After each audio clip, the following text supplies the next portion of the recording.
At narito naman ang mainit na balita mula sa mundo ng politika. Isang controversial na issue ang sumiklab sa bansa matapos ang mga ulat na naglalabas ng pahayag ang ilang general ng sandatahang lakas ng Pilipinas kaugnay sa pagpaplano ng mga estratehiya laban sa mga aliado ni President Kuting ng Norte Jr. at House Speaker Martin Tambalos Romualdez.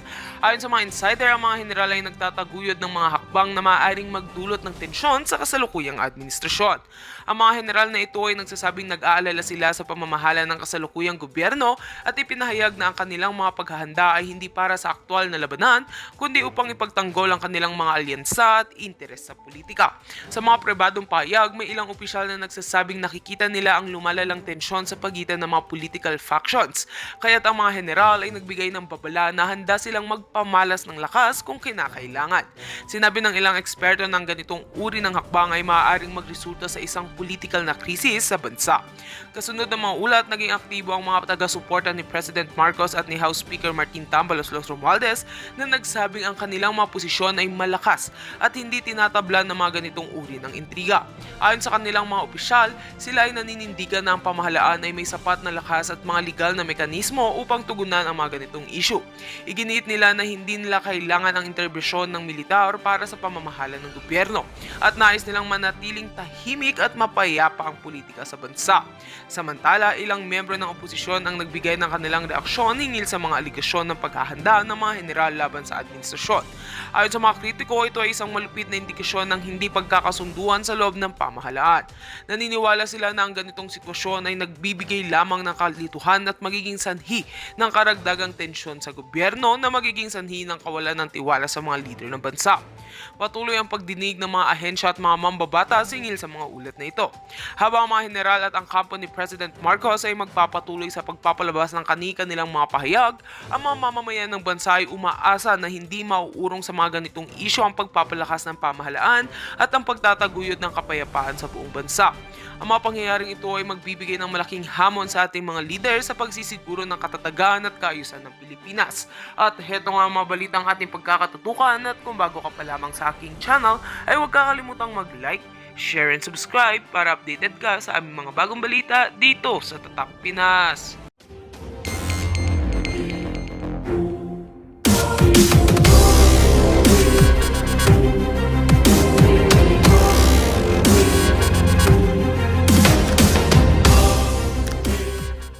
Nakakuha ko ng kopya.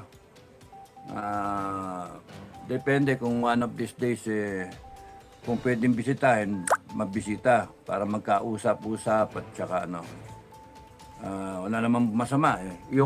Yung sa Bilibid nga mga criminal yung nandoon, convicted, lahat naman sila inosente doon sa Bilibid. Ang convicted na-try na ng korte, convicted, nag-appeal na, iba in the process ng appeal, pero sinabi ng Supreme Court, wala talaga. So, meron diyang, life sentence, iba, prison, correctional, iba, mayor, no? Iba, perpetual, no? Perpetua. Reclusion perpetua. O iba hardened, mga drug criminals, drug syndicate, drug ring, drug lord, mga ganun, lahat ng drug. Tapos yung iba, murder, rape, mga ganun ba. Nabibisita sila. Okay. So siguro naman, si Pastor Kibuloy, basta mag-register ka doon sa PNP, and then surrender mo yung cellphone mo, expect that, kasi ganun yung security, no? Nothing against the PNP. Trabaho lang yun. Custodial no? So, habang nandun siya, mga lawyer lang ang pwede pumasok. Pero siguro baka pwede makabisita. Because he still has rights as a citizen. Hindi pa nga siya nalilitis Okay? Kumakandidato yung tao. Gusto ko malaman yung kanyang plataforma ng harap-harapan para question and answer. Di ko naman pwedeng ma-interview at baka hindi papayag na magpasok ng cellphone. Unless nakausapin yung mga doon, pero baka mawalan ng trabaho yung gwardiya, yung warden. Kawawa naman, di ba? So, Kung may bibisita, sunod lang kayo sa instructions ng custodial center. Trabaho lang 'yon, walang personalan. Okay? So, may iba yung kwento. Pagka kunyari, nanalo si Pastor Kibuloy, ka nanalo. O, sorry, senator. Di ba? Marami na senator na in detention, nanalo. Trillanes was one. Binisita ko si Trillanes. May mga picture ako nun. Binisita ko si Trillanes sa custodial center sa PNP. Even at the risk na at that time, mainit na mainit kasi coup platter eh. No? So lahat ng bibisita, nire-record nila kung sino. Eh, siga ako eh. O de, tumingin pa ako dun sa CCTV. Hello, magano pa ako. Pag-asar. Oh, eh, kasi, yun yung problema pagka kayo mga Pilipino, hindi nyo alam yung ang inyong mga karapatan, eh matakot kayo, and then, ibubuli kayo. Ano ngayon, masama bang bumisita? Hindi pa si Trillanes at that time. Nililitis pa lang, hindi pa guilty, no? Hindi pa acquitted, hindi pa guilty, kaya nakakulong siya doon. Tumakbo na Senado, nakakulong. O depinisita ko, yun nakasabay ko yung si Manong, yung Manong Ben, di ba? Yung nakasabay ko, yung nakita ko sa check-up ng puso, sa doktor, yun, Manong Ben. At that time, nagkita kami doon kay Trillanes. Tapos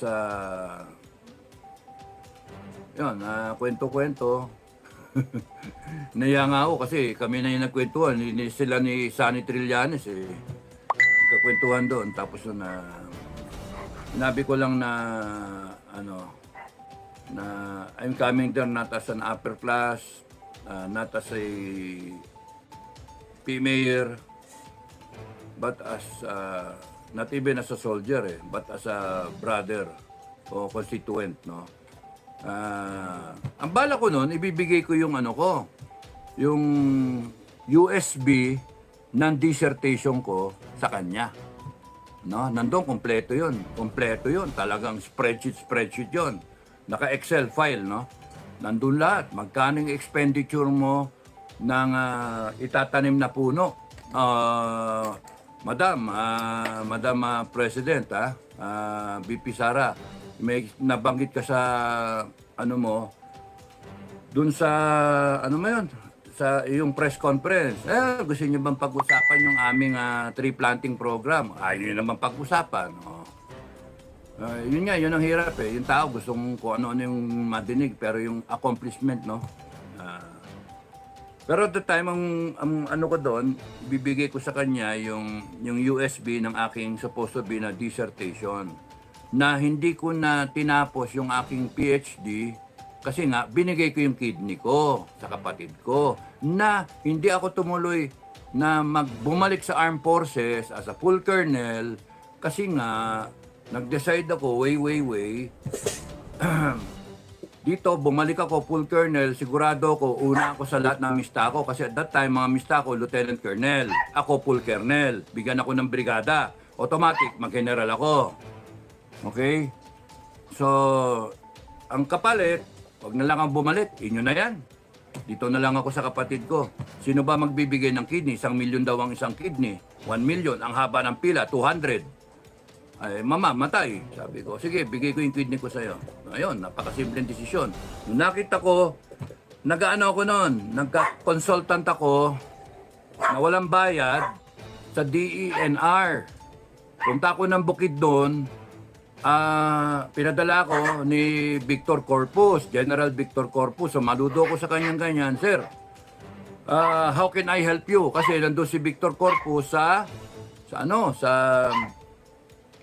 DNR, no? Sabi niya, puntahan mo nga yung Bukidnon Forest. Dapat bilyon ang kinikita niyan. Wala namang, lugi. So you go there as my representative, as my consultant. Yun. Binigyan ako ng bayad ticket, tapos nung punta ako doon. Doon ako nag-Christmas, hanggang inabot ako 4 na buwan, November, December, January, February. Tapos balik ako. And with that, I was able to formulate yung aking dissertation. no? Candidate for ano ako sana ng PhD, Management, Doctor of Management. Hanep, no? Doktor din sana ako, no? Kaya yung mga gago na nagmamalit dyan eh. Sarap batukan. Yung mga kapitan lang yan, kapitan lang yan. Mga banat ng banat ibang ano kasi, mga ibang Pilipino. Not worth dying for, eh, no? Not worth dying for, not worth saving. So, pagdating ko dun sa, ano, nag-decide nga akong sayang yung USB. Sayang, pinag-aralan ko to, pinag-anuhan ko, 4 na buwan ako doon. Walang bayad, sarili kong pera na nag-ano ako. Kasi hindi na ako nakasingil eh. Kasi nag-resign naman si Victor Corpus. Sabi ko, pag iniwanan mo ako, sinubo mo ako roon, tapos iniwanan mo ako. So, sorry, may ngayong aso. So, yun yung dating. At, pero nagawa ko naman yung, ano ko, yung lahat ng information, lahat ng data, lahat ng picture, kompleto. Hindi pa nga usong masyado mga cellphone noon eh. So pagdating ko doon, sabi ko, sayang naman to. Punta ako kay Trillanes. So pagdating ng 2007, kasi ito, nangyari ito 2004 eh. And then yung operation, nangyari mga 2004, 2005, mga ganon. I decided 2004. Parang thereabouts, 2003, 2004 because parang napasyal lang ako eh sa isang officer eh, sa isang upper class eh. Oh sir, kamusta na? Oh, kamusta na sir? Nadaan lang ako dito sa Port Bonifacio eh. Oh, tama-tama, ikaw ang sagot ng ano, ikaw ang hulog ng langit. Bakit sir? Bakit sir? Anong problema? Gusto mo bang bumalik sa serbisyo? Oh. Bakit sir? Busin mo yung Abu Sayyaf. Oh, sabi nga lang, busin mo yung Abu Sayyaf. Gano'ng katagal mo kailangan mo? Sabi ko, sir, kung talagang seryoso, kompleto ng ano, ng gamit, hindi na dapat umabot yun ng ano, ng 1 buwan yata. Sabi ko, 3 buwan eh. Basta may kompleto ka na intel, kompleto ka na ano, bigay mo sa akin yung full control. Kompleto ako, meron akong helicopter gunship, meron akong tanke, may 105 ako, and then may tropa ako. Gaano kalaki yung tropa? Ikaw, brigade minus, gusto mo? O regiment? Uy, pang ano yun sir ah? Pang kernel yun ah. Kaya nga, pasok ka full kernel. Sir, wala akong ano ah, wala akong advance, wala akong CGSC. Kaya naman. Hindi, madali yun. Pagkabalik mo, padala ka namin sa Amerika. Oh, doon ka, mag-advance ka na. Pagkatapos mong mag-advance, nakatago ka. Pagkatapos mag-advance, diretso ka ng Levy North. Si Jessica. Tapos pagbalik mo dito, pre-command course ka. And then, ayun na, ina-assemble namin yung ano mo, yung brigade mo. Putang. Hanip ano. Once in a lifetime na mga offer yung mga ganyan eh, no? Pero maraming salamat sa upper class na nagtitiwala. No, kasama namin nila General Canieso na nagtitiwala na alam yun ang pinagagawa ko namin dun sa ano eh, dun sa yung ginanong-ganon namin ni liquid ginano yung mga ano, mga kalaban ba. Kasi merong magic eye, yung merong nag-identify. Yan sir, yan sir. Yan sir, yan sir, yan sir. Oh. May 10 ako na ex-convict. O di po siya mga, tsaka isang sarhento. O di 11. Tsaka ako, dirty dozen nga eh, yung tawag noon. Terminator call sign ko eh. Hannibal, Terminator. Oh, so, mabait ako, mabait ako, hindi ako makapatay ng ipis. So yun yung ano, so wineway ko, pero yun nga, kapatid ko, inuna ko. Pero kung nag-isip ako ng sarili, ay, putya, chief of staff ako. Walang ano yun, walang beyond contestation yun. Kasi senior ako eh. Kasi aakyat ako ng ilang palapag. Matatalo ko class 82, kakabit ako class 81 eh. Kundi kaya doon ako sa itaas ng class 82. So pagdating ng promotion, una ako mag-general sa klase.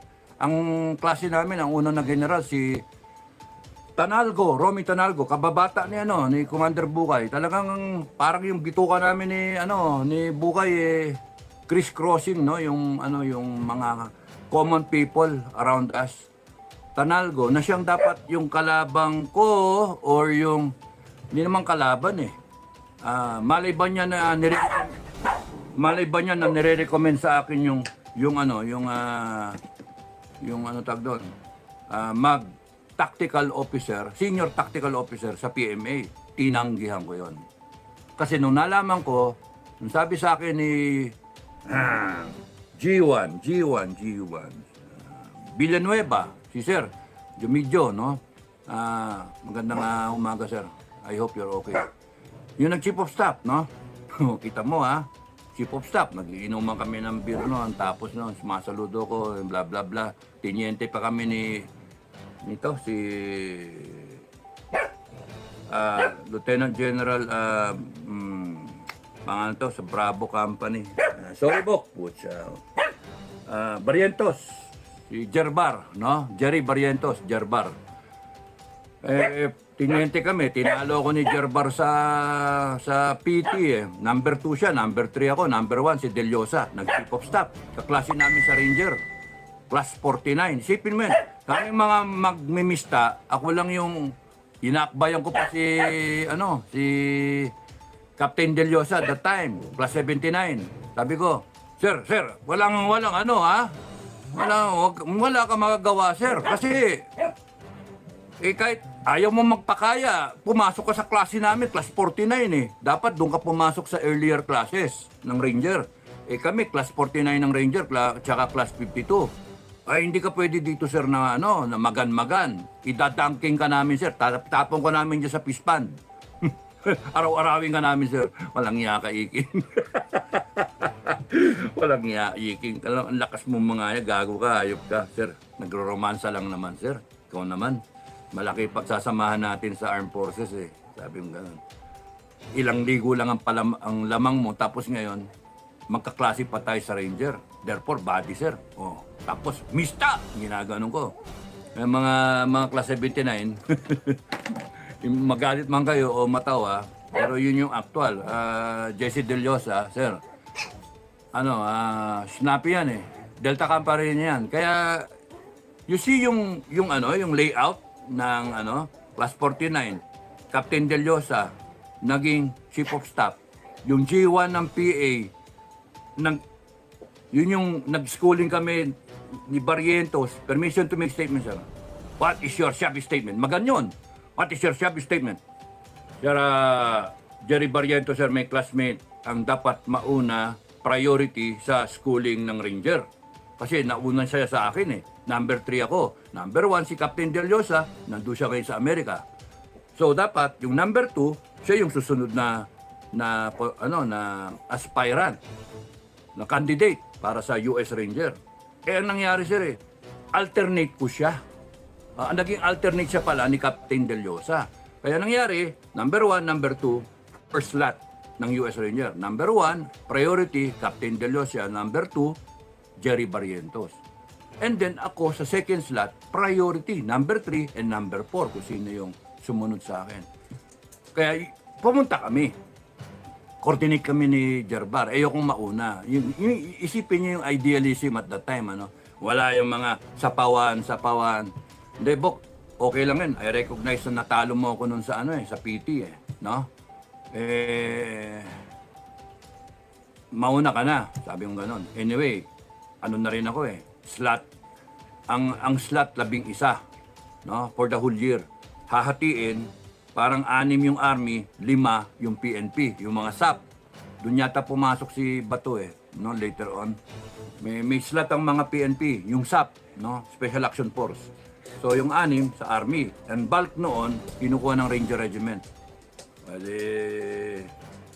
Nakapag na ako naka-airborne na ako, which is a requirement, and then nakapag-PT na ako. Pumasa naman ako, number 3 nga ako Sa, ilan ba kami?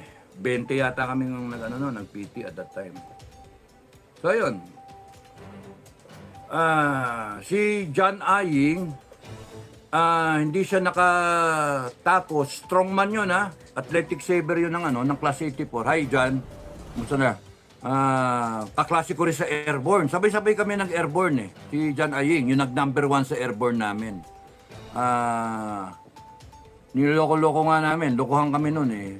Ang instructor namin sila Commander Bukay, tsaka si Bob Johnson, no? Kasabay namin noon isang official, captain din, 79 ba yon? Vizcara, ng Special Forces, no? Kamusta sir?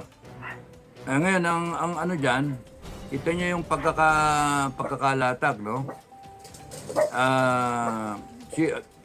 Si John Aying, dahil hindi nakapasa doon sa qualification ng US Ranger kasi sa swimming siya nadali. Lumubog siya eh. Yun yung problema, lumubog. Yung ilan lap ba na nakapulpak kasi eh. Tsaka hindi kasi swimmer si John at the time. Pero blessing in disguise kasi kung hindi ka pwede sa US Ranger, nakakuha siya ng slot sa British Commando. Yun ang maganda ron eh. Sa Mistako, ang British Commando, dalawa. If I remember, si Kidilya na siyang pinalitan ko sa Cagayan Valley. Kasi nag-usap kami, galing na ako sa Ranger, sabi niya, request niya, Bok, pwede ba palitan mo ako rito? Nasa Cagayan Valley siya. Bakit? Ito yung destiny ha. Destiny ha. Kasi hindi ako makakakuha ng British Commando dahil sa nandito ako eh. Operate kami ng operate under Colonel Aguinaldo. Ano gusto mong mangyari, Bok? Magpalit tayo. Kasi ako naman, yung kumpanya ko, nababalikan kong Davao, pinull out na for retraining. Dinala ngayon sa Port Bonifacio for retraining. S4 ako doon. S4 o ICXO. Samantalang si Kidilya, S4. Ang XO doon si Andres, no? Fred Andres. Ang commanding officer, Rolly De Tabali, naging Lieutenant General yon, Area Commander. Tapos doon, si Andy sa J1 yata napunta, no? Kaya nga kung titignan mo nung pinalitan ko si Andy, si Kidilya, nakapag-schooling siya, British Commando. Dahil sa ako yung nandoon, di kami yung naging operator ni Colonel Aguinaldo, striker, tsaka si isang mista na namatay, ng Colonel na, si Bert Caldeo. So nung nandun doon kami nabot. Pinuntahan kami ni Hunasan doon, nagkita-kita, nagkakilala. First time ko nakilala si Hunasan, nadidinig ko lang siya sa mga bali-balita, sa dyaryo, nakikita ko. Nagkakilala and then, boom, kudeta na. February Revolution na. At the right time, in the right place, and then, bumaba ako, pinutusan ako ng aking CO, panigurado, tiktikan kung ano nangyayari sa Ranger Regiment kasi baka hindi namin alam kung kleng-kleng bang-bang si Colonel Aguinaldo na baka naging utak NPA na kasi panay NPA yung kasama ni Colonel Aguinaldo, panay surrendery. So bumaba ako, pabor sa akin yung pagbaba kasi sabi ko kay Captain De Tabali at that time, Sir, mas maganda sigurado sir kasi baka hindi ako kumpiyansa na yung baril natin ibibigay natin sa isang transport sa isang transport na vehicle and then bababa siya, hiwalay. Ayoko miwalay sa baril. Sabi ko, kung pwede nga sir, yung sundalo natin kung bababa, yung first company, kung bababa, kasama yung baril.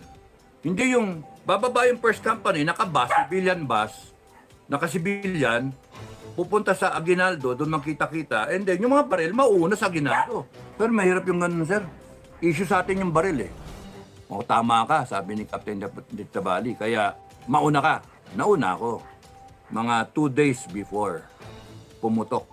Yung sa Malacanang, nahuli si Dick Morales, no? Dick Morales, pangalan nun, yung course director sa SRTU, si Major Brillantes at that time, at saka meron pang isa, yung nakaaway ni Mistako, ni Caldeo, Arumin, no? Nakita namin nasa TV na parang bugbog sarado sila no? Tapos yun nalaman may kudeta, tapos sino na Hunasan nandun sa Pasig River na, nagre-river crossing na, nagkaalaman, aborted. Punta sila ngayon sa Camp Aguinaldo. The rest was history. And then, ako, dahil sa nandun ako sa Ranger Regiment, dahil sa pinalitan ko sa first company yung mista ko, na para mag-schooling, nag-sacrifice ako, ina-assign na ako saan ba ako ina-assign? Magsaysay. Para maging, doon, course director o instructor sa Ranger. Sabi ko, sir, habang bata ako, pakinabangan niyo ako, patay kong patay eh. Dali niyo ako, sir, sa field duty. Volunteer pa ako eh. Tama-tama, sige, dilya. Kaya, switch ako. Kasi galing ako Mindanao, gusto ko makompleto, Luzon, Visayas, Mindanao. So, nagpasahin ako sa Luzon. Yun yung kwento. Sabi ko, iasahin niyo ako dyan sa Magsaysay, ano gagawin ko dyan? Is a God-forsaken place. Tapos magbababae lang ako dyan. Sayang, Ranger ako. Let me apply kung ano yung natutunan ko. Ganon. And then, pasahin ako doon. Doon ako inabot nga ng February Revolution. And then, nung nasa Manila na nga ako, Ranger Regiment, tinutusan ako. Kasi ako lang yung may civilian na sasakyan. Dodge Colt at that time. Sunduin ko si Cañeso, who was then the acting commanding general of the army. Tumayo na siya, dalawa na yun. Si Ramas, and then si Cañeso. So sinundo namin, kasama si Major Hungo, tsaka si Gatdula. Hungo is kilala ni Commander Bukayan, SF yun, snappy rin yun. Practical, at tsaka siga. Kasi yung Ranger Regiment, halo-halo yan, SF tsaka SR no? So, bagong unit pa lang November ng 85.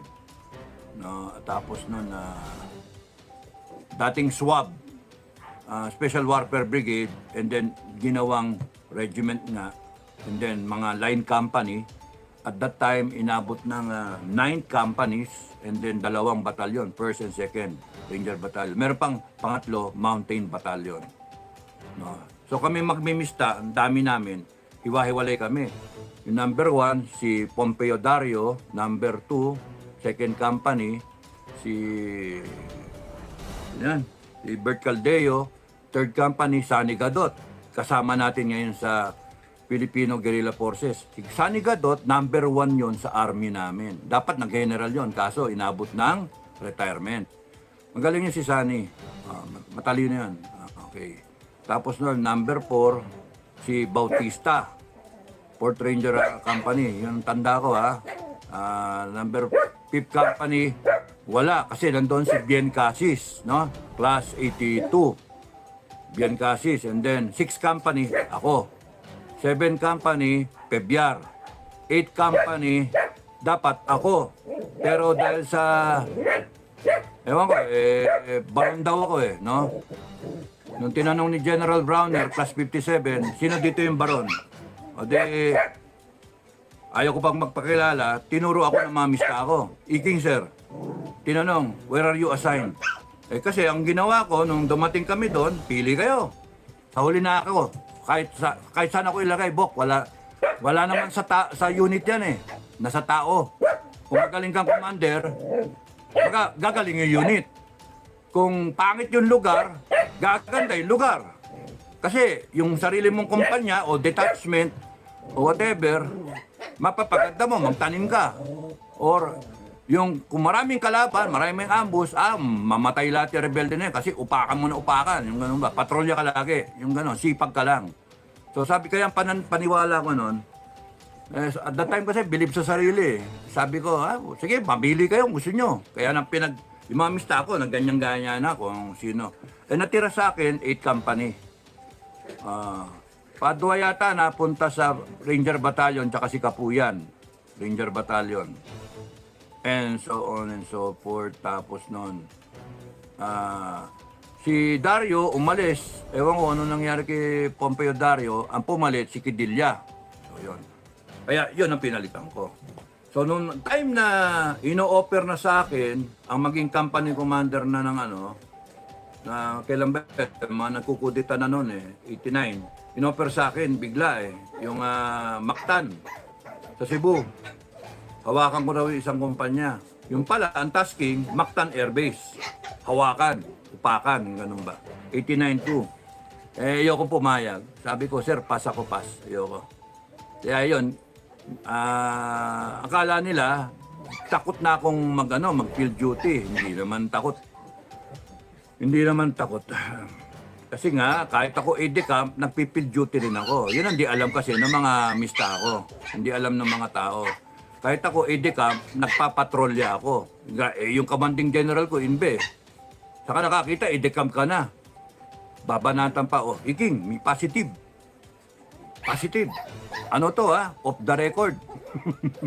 Kaya di ko ma-vlog yung iba Off the record off the record.